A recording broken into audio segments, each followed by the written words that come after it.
सर्वप्रथम तो मैं इस विधानसभा की उन महान विभूतियों को स्वर्गीय भैरू सिंह जी शेखावत साहब से लेकर के और हमारे हरिशंकर जी भावड़ा साहब इनके अलावा और भी अन्य विभूतियों को नमन करता हूं कि उन्होंने इस सदन को बहुत ही गुंजायमान रखा और आज मुझे इस सदन के अंदर बोलने का अवसर आपके मार्फत मुझे प्राप्त हुआ है। बीच में से माननीय सदस्य वक्ता के बीच में से न निकले।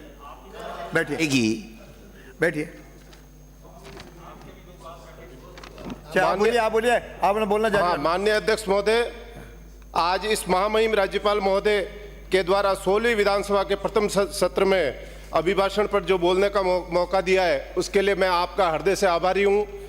मैं सर्वप्रथम यहां हमारे राजस्थान के मुख्यमंत्री महोदय को आभार व्यक्त करता हूं कि उन्होंने राजस्थान में मुख्यमंत्री बनते ही जो निर्णय किए और अभी हाल ही में जो उन्होंने ERCP पे जो निर्णय किया उसके लिए जो मैं उनका बहुत ही धन्यवाद ज्ञापित करता हूं।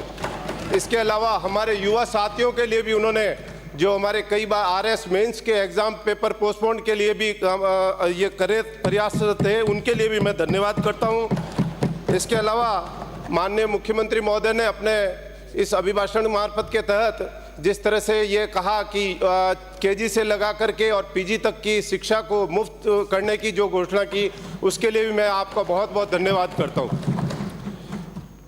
मान्यवर, बड़े दुख की बात है कि हमारे विपक्षी माननीय सदस्यगणों द्वारा बहुत लंबे विचार रखे गए, परंतु किसी भी माननीय विपक्षी सदस्य द्वारा पिछले 500 वर्षों से लंबित भगवान श्री राम के मंदिर से संबंधित विवाद को खत्म करने वाले हमारे देश के प्रधानमंत्री श्री नरेंद्र मोदी के नाम एक धन्यवाद प्रस्ताव की एक लाइन नहीं बोल पाए, बल्कि अपने उद्बोधन में कटाक्ष की भाषा का उपयोग किया।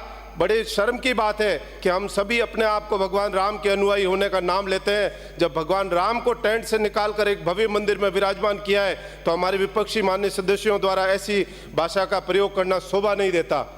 माननीय अध्यक्ष महोदय, मैं हमारे प्रदेश की जनता का बहुत आभार व्यक्त करता हूं कि उन्होंने 75.5% वोटिंग कर करके एक रिकॉर्ड ये हमें भारतीय जनता पार्टी की सरकार को जीत दिलाई और हमें पूरा विश्वास है कि हम सबका साथ और सबका विकास और सबका विश्वास लेकर के चलेंगे।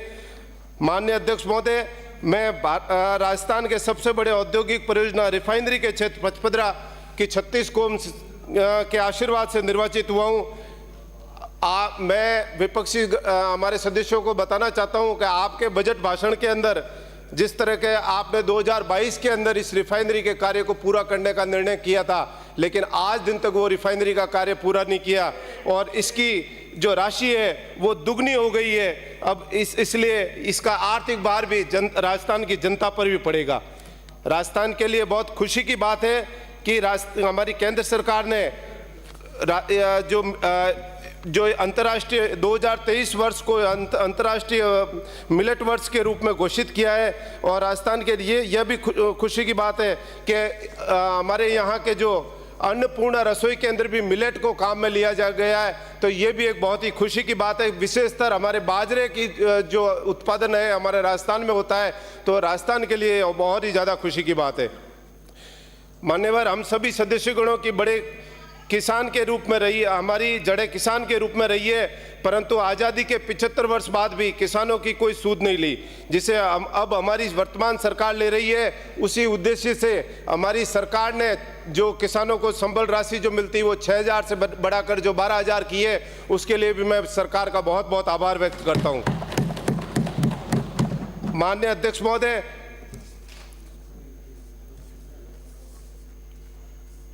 हमारे वसुंधरा जी सरकार द्वारा डिस्कॉम को 62,400 करोड़ का ऋण माफ किया गया था, परंतु विगत कांग्रेस सरकार द्वारा जो कुप्रबंध का नतीजा यह रहा कि 88,700 करोड़ अपने ये जो बाहर है ला दिया गया है। ये कहते हैं कि हम विकासशील हैं, तो विकासशील इनका कुप्रबंध देखिए जो बिजली के अंदर इन्होंने कैसी स्थिति की है। हमारे यहाँ माननीय मुख्यमंत्री विराजमान है। मैं मुख्यमंत्री महोदय आपके मार्फत मुख्यमंत्री महोदय को बताना चाहता हूं कि मेरे पचपदरा विधानसभा क्षेत्र में जो इन पिछले 5 सालों में इन्होंने जो स्थिति की है, दुर्गति की है, बजरी माफिया की जो उन्होंने खनन और बजरी माफिया ने पूरा आनन फानन के अंदर तांडव मचा रखा है। मैं माननीय मुख्यमंत्री महोदय से निवेदन करता हूं कि इस बजरी माफिया को मेरे क्षेत्र के अंदर ये विशेष अपने के नाम है कोई सुरक्षा दे करके और इस बजरी माफिया को वहाँ से हटाया जाए।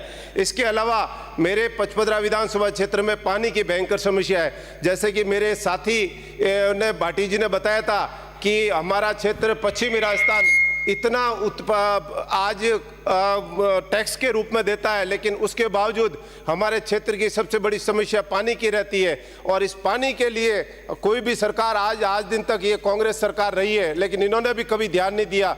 मैं माननीय मुख्यमंत्री महोदय से निवेदन करता हूं कि हमारे पोखरण फलसून बालोतरा जो योजना है वो आए दिन 10-10 दिनों से पानी आता है, आए दिन वहाँ लीकेज हो जाता है, उसको ठीक कराने के लिए तुरंत निर्देश दिलावें।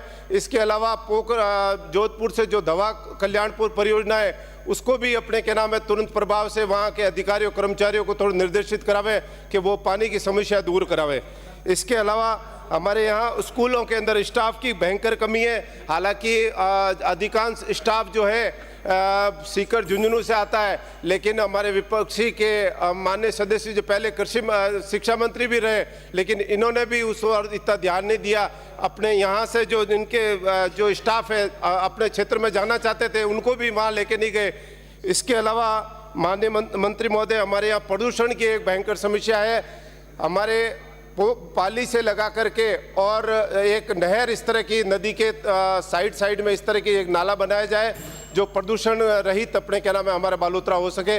आज धन्यवाद। जय हिंद, जय भारत। श्री डूंगर राम गेदर।